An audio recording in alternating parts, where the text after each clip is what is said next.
बिस्मिल्लाहिर्रहमानिर्रहीम। अस्सलाम वालेकुम नाजरीन, आज हम आपको बताने जा रहे हैं कि पाकिस्तान में पहला रोज़ा किस दिन को होगा, क्योंकि रोज़ा हलाल कमेटी के चेयरमैन ने अपनी ऑफिशियल वेबसाइट के ऊपर सरकारी तौर पर इसके अपडेट्स जारी कर दिए।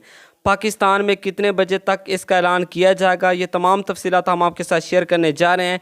जैसा कि आप जानते हैं कि सऊदी अरब में भी इसका बाकायदा ऐलान कर दिया गया है, लेकिन पाकिस्तान में हतमी फैसला रोज़ा हलाल कमेटी के इजलास के बाद किया जाता है। मज़ीद तफसीलात शेयर करेंगे, इससे पहले गुजारिश है कि चैनल को सब्सक्राइब करके वीडियो को लाजमी शेयर किया करें, क्योंकि अच्छी और दुरुस्त मालूमात दूसरों तक पहुँचाना भी एक सदका जारी है। नाज़रीन, आप जानते हैं कि किसी भी इस्लामी महीने की 29 तारीख को चाँद देखा जाता है। इसी तरह इस मरतबा भी जब पाकिस्तान में इस्लामी तारीख 29 बनेगी तो 18 फरवरी बरोज़ बुध को चाँद देखा जाएगा। इसी रोज़ रोज़ा हलाल कमेटी का इजलास मुनक्किद होगा और मुख्तलिफ शहरों से मसूल होने वाली इशाअतों का जायज़ा लिया जाता है। 18 फरवरी को ही शाम तकरीबन 7 बजे तक बाकायदा ऐलान कर दिया जाएगा कि पाकिस्तान में पहला रोज़ा किस तारीख होगा। लिहाजा हतमी ऐलान के लिए सरकारी बयान का इंतजार करें और मुस्तनिद ज़राए से ही मालूमात हासिल करें। मज़ीद अहम और बरवक्त अपडेट्स के लिए हमारे चैनल टीएचएमई टीवी को लाजमी सब्सक्राइब कर दें, ताकि आप तक हर बड़ी खबर सबसे पहले पहुँचे।